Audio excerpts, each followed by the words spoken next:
एक छोटी सी कहानी है कि भगवान ने जब सृष्टि बनाई, सब पशुओं की, पक्षियों की, उनको जीवन दिया, फिर इंसान को बनाया। इंसान को बनाया तो भगवान सोचने लगे कि ये बड़ा शिकायती होगा, बड़ा फरियादी होगा, कभी कुछ मांगेगा, कभी कुछ मांगेगा, कभी कुछ मांगेगा, कभी कुछ मांगेगा, परेशान कर देगा मेरे को। देवताओं से पूछा कि ये बन तो गया पर छोटी छोटी फरियादें लेकर तंग करता रहेगा, तो क्या किया जाए? इससे बचने के लिए कहाँ छुपूं मैं? नहीं तो पकड़ लेगा जहां तहां आकर, मेरे को ये तकलीफ है, मेरे पेट में दर्द होता है, मेरे सिर में दर्द होता है, ये तंग करेगा, मैं कहाँ छुपूं? तो किसी देवता ने कहा कि आप हिमालय पर छुप जाओ। कहानी है समझाने के लिए, आप हिमालय पे छुप जाओ। तो दूसरे देवता ने कहा कि नहीं नहीं, हिमालय पर जाने से काम नहीं चलेगा, हिलेरी और तेनसिंग वहां भी पहुंच जाएंगे, वहां भी खतरा है। तो किसी देवता ने कहा कि फिर ऐसा करो, पैसिफिक महासागर में पहुंच जाओ, वहां तो कोई नहीं आ सकेगा। तीसरा देवता बोला अमेरिका का कोई विज्ञानी आ जाएगा, वो भी कम नहीं है, अमेरिका के विज्ञानी बड़े होशियार हैं। कोई देवता कुछ बोले, कोई देवता कुछ बोले। एक देवता ने कहा चांद सितारों पे आप चले जाओ, बोले वहां भी खतरा है, वहां भी कोई ना कोई आ जाएगा रॉकेट लेकर। अब एक देवता ने कहा कि ये एक काम करो प्रभु, आपने जिसको बनाया है ना, उसी के अंदर छुप जाओ। और आदत है इंसान की, वो बाहर ही ढूंढता फिरेगा, अंदर नहीं देखेगा। आप बच जाओगे, मजे में रहोगे, आराम, एकदम सुरक्षित रहोगे, अंदर ही छुप जाओ ना।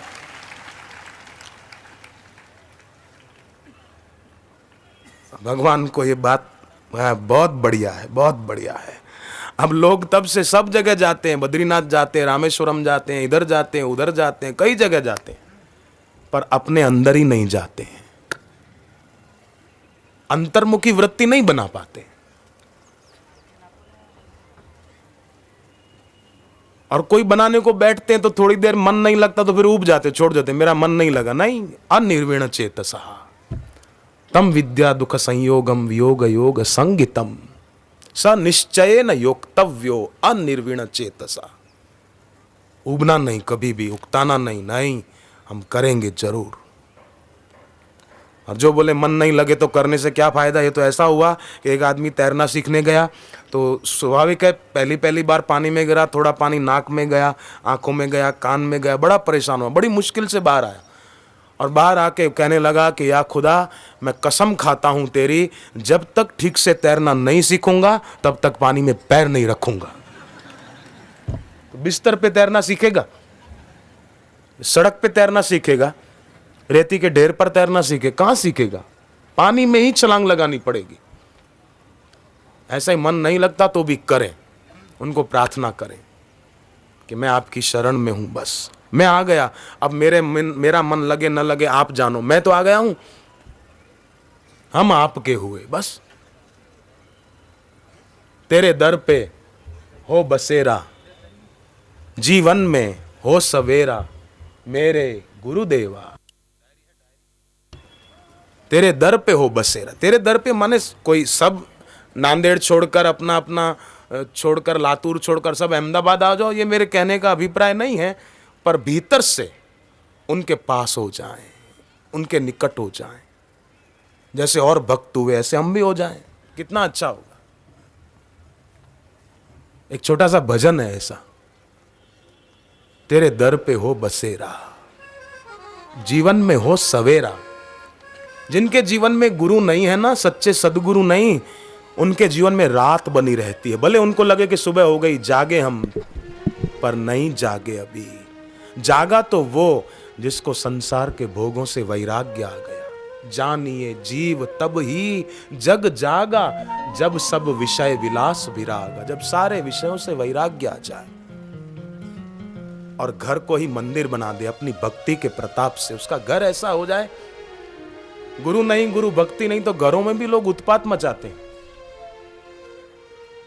एक पति पत्नी घर में बहुत तंग आ गए, चलो अब आगरा चलते हैं घूमने, ताजमहल देखने गए। तो पत्नी ने पति को कहा, देखो एक वो भी था, अपनी पत्नी की याद में कितना बढ़िया महल बनाकर गया, आप मेरे लिए क्या करोगे? तो वो बोला, पहले तू मर तो जा, बाद में देखा जाएगा। उसने मरने के बाद बनाया था ना, तू पहले मर जा, अब ये भी कोई बात हुई, उसका बेचारी का दिल तोड़ दिया। घरों में उपद्रव मचा रहता है,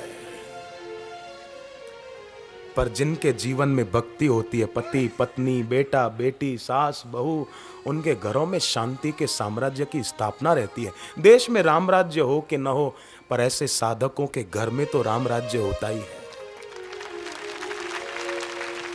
तेरे दर पे हो बसेरा मेरे गुरुदेवा, तेरे दर पे हो बसेरा मेरे गुरुदेवा, जीवन में हो सवेरा मेरे गुरुदेवा, जीवन में हो सवेरा मेरे गुरुदेवा, तुम्हारे बिन नहीं रहना अब दूर है हुजूर, तुम्हारे बिन नहीं रहना अब दूर है हुजूर।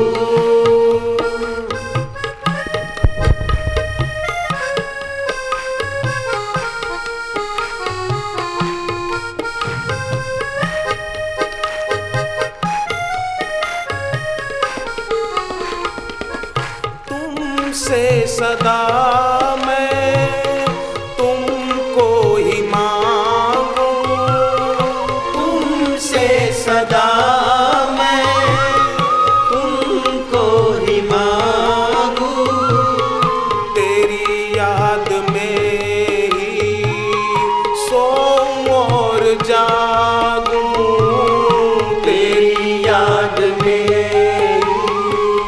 सोऊं और जागूं, आँखों में बस जाओ मेरे गुरुदेवा, आँखों में बस जाओ मेरे गुरुदेवा, तुम्हारे बिन नहीं रहना अब दूर है हुजूर, तुम्हारे बिन नहीं रहना अब दूर है हुजूर।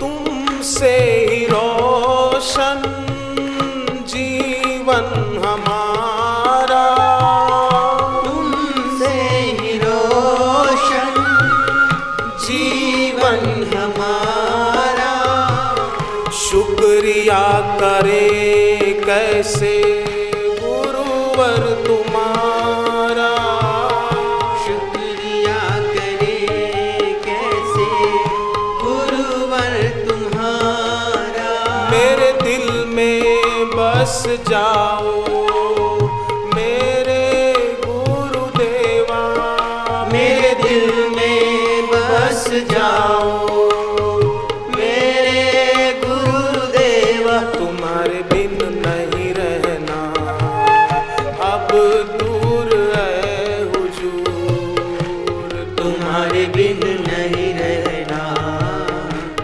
अब दूर है हुजूर।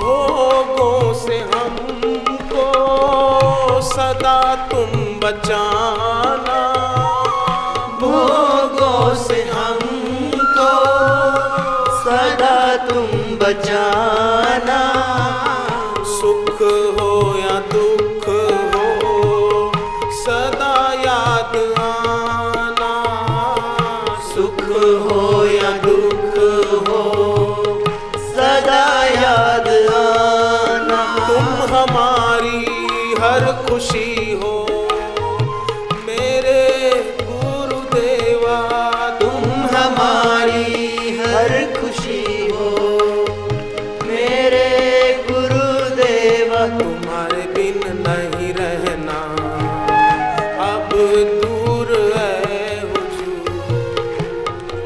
तुम्हारे बिन नहीं रहना अब दूर है हुजूर।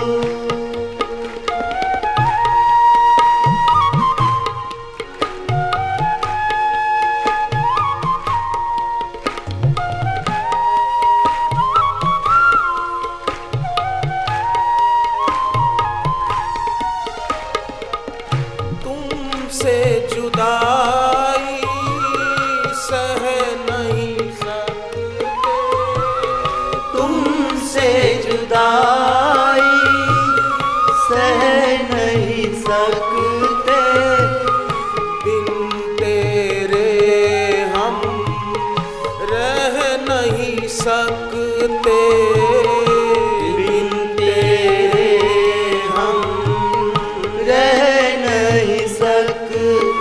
ना करना दूर हमको मेरे गुरुदेवा, ना करना दूर हमको मेरे गुरुदेवा, तुम्हारे बिन नहीं रहना अब दूर है हुजूर। तुम्हारे बिन नहीं रहना अब दूर है हुजूर।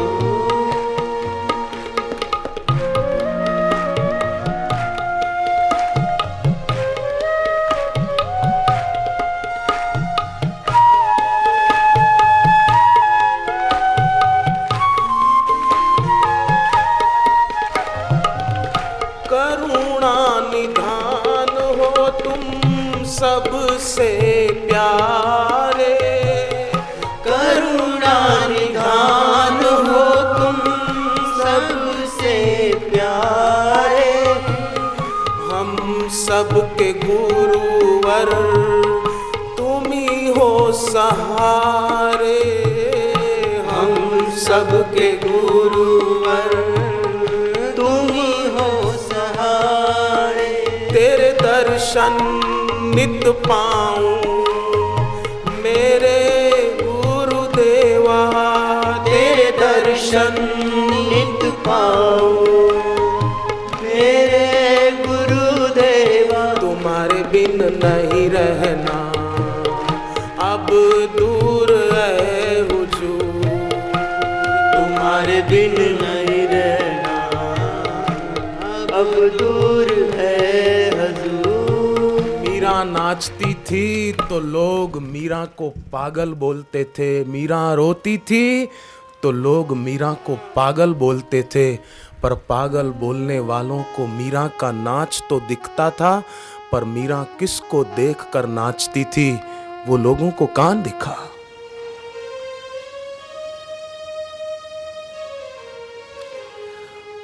मीरा की आंख के आंसू लोगों को दिखे थे, पर मीरा किसको देखकर रोती थी वो लोगों को कहां दिखा था। शबरी की कुटिया पर जब भगवान राम आए तो भगवान के चरणों में प्रणाम करके शबरी बहुत रोई। तो राम जी ने कहा, शबरी आज तो तुम्हें खुशियां मनानी चाहिए कि राम जी आए हैं, तुम्हारा संकल्प पूरा हुआ। तब शबरी कहती है कि आप आए हो उसकी तो खुशी है, पर भगवान आज मुझे मेरे गुरुदेव की याद आ गई। मेरे गुरु ने कहा था कि राम जी आएंगे, मेरे गुरु का वचन सत्य साबित हो गया। शबरी के पास बाहर का धन नहीं था, पर शबरी के दिल में रोज आषाढ़ के बादल उमड़ते थे। मैं आपसे प्रार्थना करूं हमारे दिल में रोज आषाढ़ के बादल उमड़े, ये सच्ची कमाई है। रज्जब एक मुस्लिम फकीर थे, उनके गुरु का नाम था दादू दीन दयाल। बहुत गुरु के लिए भक्ति थी, पर थोड़ा समय बीच का ऐसा आया कि गुरु से थोड़ा दूर हुए और उनकी शादी निश्चित हो गई। घोड़े पर बैठकर जा रहे थे, गुरु को पता चला कि मेरा शिष्य है, ये तो बहुत ऊंची जगह पहुंचने वाला, ये कहां जा रहा है? गुरु वहां प्रकट हो गए, दादू दीनदयाल। और गुरु ने इतना ही कहा, रज्जब तूने गजब किया, सिर पे बांधा मोर, आया था हरि भजन को, चला नरक की ओर। रज्जब घोड़े से उतर गए। ठीक समय पर आए गुरुदेव, मैं सचमुच फंस रहा था, आपने मेरे को बचा लिया। उतर गया घोड़े से। लोग समझाने लगे, पर बोले नहीं, बस अब बहुत हो गया। रज्जब चले गए। दादू दीनदयाल की गुरु की छाया बनकर रहने लगे, गुरु की सेवा में रत रहने लगे, गुरु के दर्शन में तल्लीन होने लगे।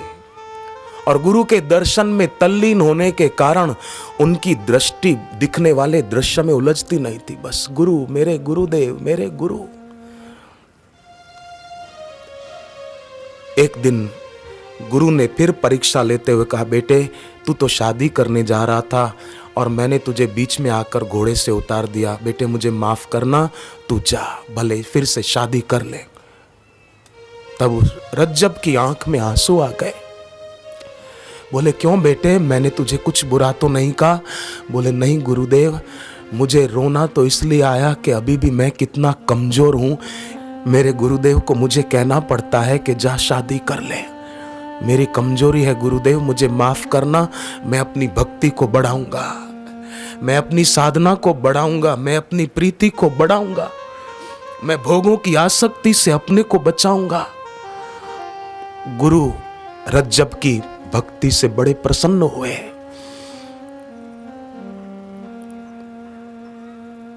मैं आपसे प्रार्थना करूं, हम भी लोग क्या बोलेंगे उसकी परवाह न करें, हम अपनी भक्ति में आगे बढ़ें। लोग तो भक्तों के लिए भी कुछ का कुछ बोलते हैं, आप उसकी परवाह मत करना। बोलेंगे, बोलने वाले आपकी भक्ति को पुष्ट करते हैं। बोलने वालों को देखकर आप सोचना कि वाह, फूल खिलता है तो भंवरे आ ही जाते हैं, कोई बात नहीं, भले बोले।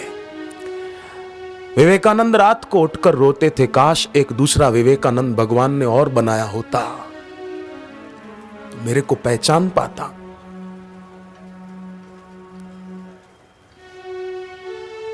रज्जब की गुरु भक्ति बढ़ने लगी। एक दिन ऐसा भी आया कि दादू दीनदयाल संसार से विदा होने वाले थे, ब्रह्मलीन होने की तैयारी थी।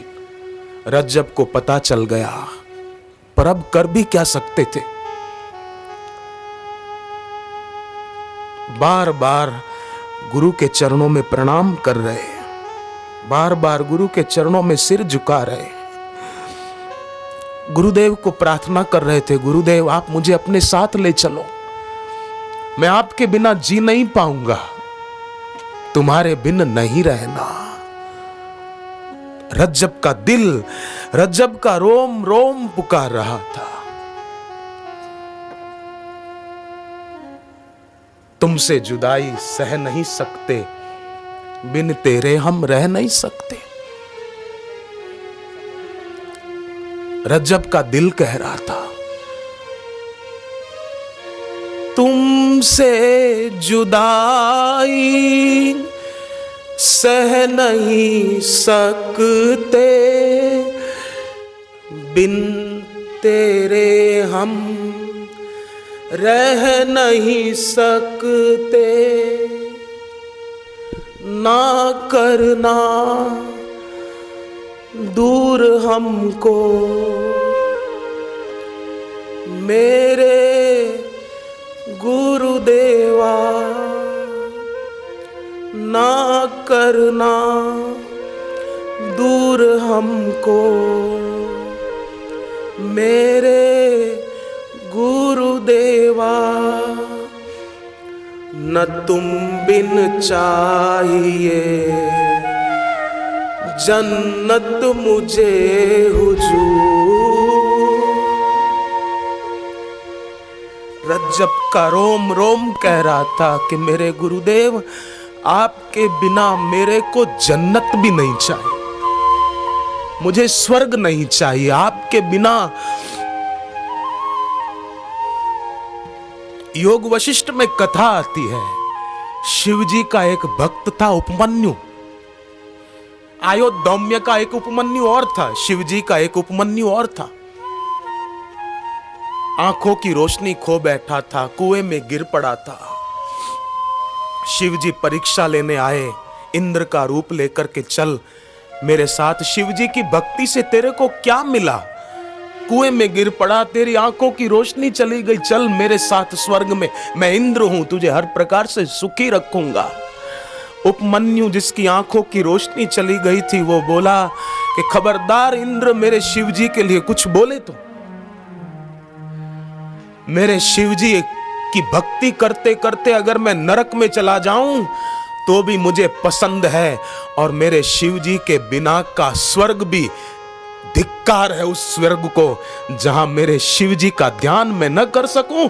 तेरे स्वर्ग को आग लगा दे इंद्र, मुझे तेरा स्वर्ग नहीं चाहिए। मेरा शिव मुझे नरक में भी भेज दे तो मैं राजी हूं। शिव जी प्रकट हो गए और उपमन्यु को आशीर्वाद दिया कि धन्य है तेरी निष्ठा को। रज्जब अपने गुरु को कह रहे हैं, मानो कैसा अपने गुरुदेव के प्रति भक्ति भाव था। तुमसे सदा मैं तुमको ही मांगू। मुझे धन नहीं चाहिए गुरुदेव, मुझे आपका साथ चाहिए, मुझे आपका दर्शन चाहिए, मुझे आपका सानिध्य चाहिए, मुझे और कुछ नहीं चाहिए। तुमसे सदा मैं तुमको ही मांगू, तेरी याद में ही सोऊं और जागूं। आंखों में बस जाओ मेरे गुरुदेवा। कैसे रहे होंगे रज्जब, कैसी होगी उनकी स्थिति, कैसी होगी उनकी प्रीति, कैसा होगा उनका प्यार। आज लोग वस्तु व्यक्ति से प्यार करते हैं, किस काम का, किस काम का। आखिर गुरु ने आशीर्वाद दिया कि बेटे अभी तेरा प्रारब्ध है, तू रह, मैं तेरे साथ हूं, मैं तेरे साथ हूं बेटे। ऐसा करके गुरु ने अपनी जीवन लीला समेटी और रज्जब ने उस दिन से अपनी आंख बंद कर ली। रज्जब ने उस दिन से देखना छोड़ दिया कि जो दर्शन करने योग्य थे, अब मुझे उनका इन आंखों से दर्शन नहीं होगा, तो मैं इन आंखों से किसी और के दर्शन करके क्या करूंगा। आंख बंद कर ली उस संत ने। उस दिन के बाद आंख खोली नहीं कभी। कैसी उसकी भक्ति, धन्य है रज्जब को और धन्य है उनकी भक्ति को। उस दिन से उसने देखना छोड़ दिया। उस दिन के बाद आंख की पलकें नहीं खोली। लोग बोलते थे खोलो जरा हमारे पर दृष्टि डालो, बोले नहीं बस दर्शनीय तिलको। गोपियां जैसे बोलती थी दर्शनीय तिलको। संसार में जो भी दर्शनीय है, हे कृष्ण आप उनके सिरमौर हो। ऐसे रज्जब ने गोपियों की तरह कहा कि जो दर्शन करने योग्य था, अब वो इस शरीर से नहीं रहा, तो मैं किसका दर्शन करूं। नहीं बस बहुत है। हालांकि सब में वही है, पर फिर भी भक्त की अपनी भावना होती है। भक्ति कल्याण करती है और सब साधन लौकिक है, पर भक्ति अलौकिक साधन है। और साधनों में तो साधना करने वाले पर जिम्मेवारी आती है, पर अलौकिक साधन इस भक्ति में तो भगवान की जिम्मेदारी हो जाती है। ये बड़ा अलौकिक साधन है भक्ति। ऐसी भक्ति में आप और हम सभी खूब खूब आगे बढ़े। इसी के लिए जीवन मिला है। आप एक बात बताओ, यहां इस जगह पर हम आए हैं तो क्यों आए हैं? किस लिए आए हैं यहां पर? सत्संग के लिए आए, गुरुदेव के दर्शन के लिए आए हैं। तो जैसे यहां हम सत्संग के लिए, गुरु दर्शन के लिए, भक्ति के लिए आए हैं, ऐसे ही संसार में जन्म हुआ है ना हमारा, भक्ति के लिए ही हुआ है। पक्का कर ले। यहां आए हैं तो सदा नहीं रहेंगे, सत्संग के बाद फिर चले जाएंगे। ऐसे ही संसार में आए हैं तो सदा नहीं रहना है, फिर जाना है, ये याद रहे। पर जाना है तो मारीच सोचता है कि मैं मरना ही है तो रावण के हाथ से क्यों मरूं, भगवान के हाथों से क्यों न मरूं। राम जी के हाथों उसने सदगति पाई, कैसा अपना जीवन सफल कर गया मारीच। एक बार भी भगवान से बात नहीं हो पाई और उनकी भक्ति करते करते अपनी जान दे दी। और आज का आदमी शिकायत करता है, मेरे को पैसा नहीं है, मेरी तबीयत खराब रहती है, मेरी किडनी खराब है। सब छूटे तो छूटे, पर प्रभु आपका ध्यान कभी न छूटे, आपका सुमिरन कभी न छूटे। हमें सदैव सोचना चाहिए कि भगवान अपने हैं कि संसार अपना है, कौन अपना है, ये सोचना चाहिए। हमें संसार प्यारा लगता है कि भगवान प्यारे लगते हैं, ये सोचना चाहिए। हमेशा हमारे साथ ईश्वर रहेंगे कि नश्वर संसार रहेगा, ये सोचना चाहिए, ये विचारना चाहिए। कौन सदा रहेगा? तो संसार तो सदा रहेगा नहीं, ये संसार तो मृत्यु लोक है। शरीर रहेगा नहीं, ये तो मरण धर्मा है। ऐसा जानते हुए भी अगर हमको संसार में रस बुद्धि होती है तो ये कहाँ तक ठीक है, ये जरा सोचना चाहिए। हमारी दृष्टि भगवान के तरफ, गुरु के तरफ न होकर भोगों के तरफ हो जाए तो ये कहाँ तक ठीक है, जरा सोचना चाहिए। हमारा जो हित चाहते हैं, हमारा जो पोषण करते हैं, वो हमको प्यारे नहीं लगते, और जो हमारा शोषण करते हैं, ऐसे भोगी लोग हमको प्यारे लगे तो ये कहाँ तक ठीक है, जरा सोचो, विचारो। जो शरीर सदा नहीं रहेगा वो प्यारा लगता है कि जिसने शरीर दिया वो प्यारा लगता है, जरा सोचो। इतना तो विचार करना ही चाहिए कि संसार में आसक्ति करने से लाभ कुछ भी नहीं होता और नुकसान कोई बाकी नहीं रहता, ये तो विचार करना ही चाहिए।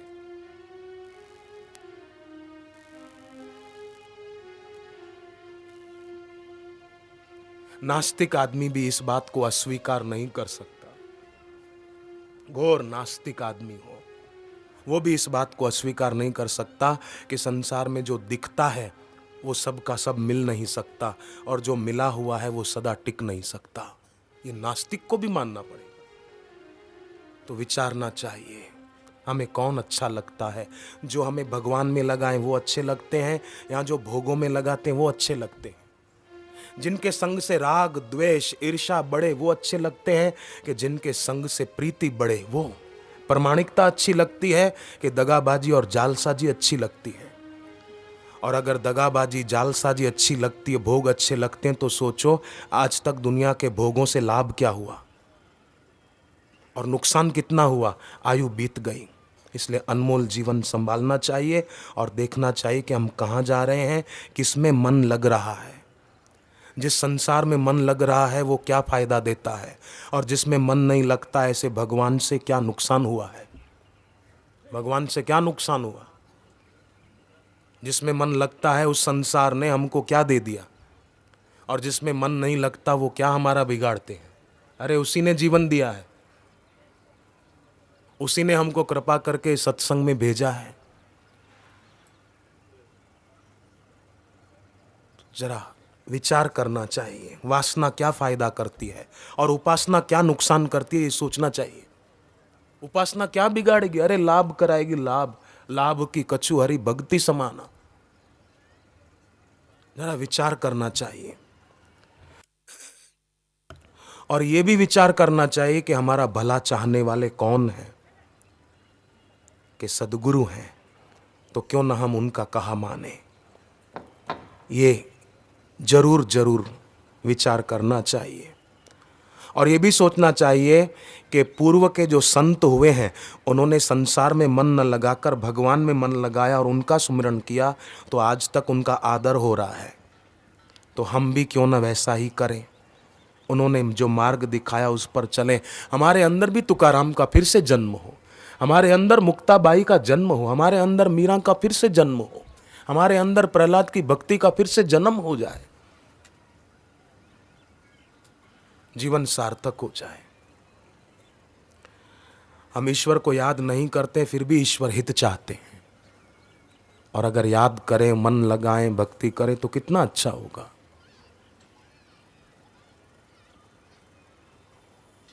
इतनी संख्या में आप यहाँ बैठे हैं, आपके अंदर अगर भक्ति नहीं होती तो आप यहाँ आकर नहीं बैठते, बिल्कुल पक्की बात है। आपके अंदर भक्ति है इसलिए आप इस जगह पर आकर बैठे हैं। भक्ति नहीं होती तो यहाँ नहीं बैठते, थिएटर में बैठे होते, घर पे टीवी चलाकर बैठे होते कि मेरे को तो ये काम है, मेरे को ये काम है। सब कामों को आप छोड़कर ये जरूरी काम करने के लिए बैठे हैं जिसके लिए जन्म मिला है। इतनी आपकी लगन है, इतनी आपकी तत्परता है, तो आप अगर चाहें ना तो बहुत बहुत उन्नत हो सकते हैं, बहुत हो सकते हैं। कितना आनंद आता है जब गुरुदेव यहाँ पधारते हैं, सबके हृदय कमल खिल जाते हैं। भले बहुत देर से बैठे हों, पूरी थकान उतर जाती है, सबके हृदय कमल खिल आते हैं, चेहरे पर रौनक आ जाती है। तो मैं कभी कभी यहाँ से देखता हूँ कि कितना सबके चेहरे पर खुशी छा जाती है। बड़ा आनंद आता है जब आते हैं गुरुवर, बड़ा आनंद आता है जब आते हैं गुरुवर। भक्ति की वर्षा को बरसाते हैं गुरुवर, भक्ति की वर्षा को बरसाते हैं गुरुवर। गुरु पावन है मन भावन है, गुरु पावन है मन भावन है, खुशियों का बरसता सावन है, खुशियों का बरसता सावन है, खुशियों का बरसता सावन है, खुशियों का बरसता सावन है। दुर्गुण और विषयों को मिटाते हैं गुरुवर, दुर्गुण और विषयों को मिटाते हैं गुरुवर। बड़ा आनंद आता है जब आते हैं गुरुवर, बड़ा आनंद आता है जब आते हैं गुरुवर। एक आत्मिक आनंद, एक होता है परिस्थिति जन्य सुख, वो फिर दुख से दब जाता है। परिस्थिति कोई प्रतिकूल आई तो परिस्थिति जन्य सुख दब गया, पर ये होता है ईश्वरीय आनंद जिसको कोई परिस्थिति दबा नहीं सकती, मिटा नहीं सकती। मुरैना ग्वालियर के पास है, मध्य प्रदेश राज्य में, मुरैना सिटी। वहाँ एक बहन सुमन शर्मा एक दिन किराने की दुकान पर घर के लिए कुछ सामान लेने गई। उसी समय दुकान पर एक सेवादार ऋषि प्रसाद हर महीने घर घर पहुंचाने की सेवा करते हैं, तो वो दुकानदार सदस्य होंगे, उनको दे दी पत्रिका, नया अंक। तो बहन ने कहा कि भाई साहब जरा देना, मैं देखूं। देखा, अंक पढ़ा, कुछ शब्द पढ़े, अच्छा लगा। दुकानदार को कहा कि मुझे भी इसका मेंबर बनना है, तो वो भी बन गई। घर पे हर महीने अंक आता ऋषि प्रसाद, वो पढ़ती और बहुत प्रेरणा मिलती। फिर उसको इतना हृदय में भक्ति भाव जगा कि उसने दीक्षा भी ले ली। पर उसका पति जरा कुछ विचित्र स्वभाव का था, वो उसका विरोध करता था, रोकता था, डांटता था कि तू माला क्यों करती है, ये कोई उम्र है माला करने की, ऐसा उसको बोलता था। पर पत्नी भी ऋषि प्रसाद पढ़ते पढ़ते बड़ी मजबूत हो गई थी कि जीवन में सुख की स्पृहा नहीं होनी चाहिए और दुख का डर नहीं होना चाहिए। जीवन में सुख दुख आना कर्मों का फल है, पर सुखी दुखी होना ये कर्मों का फल नहीं है, ये नासमझी है।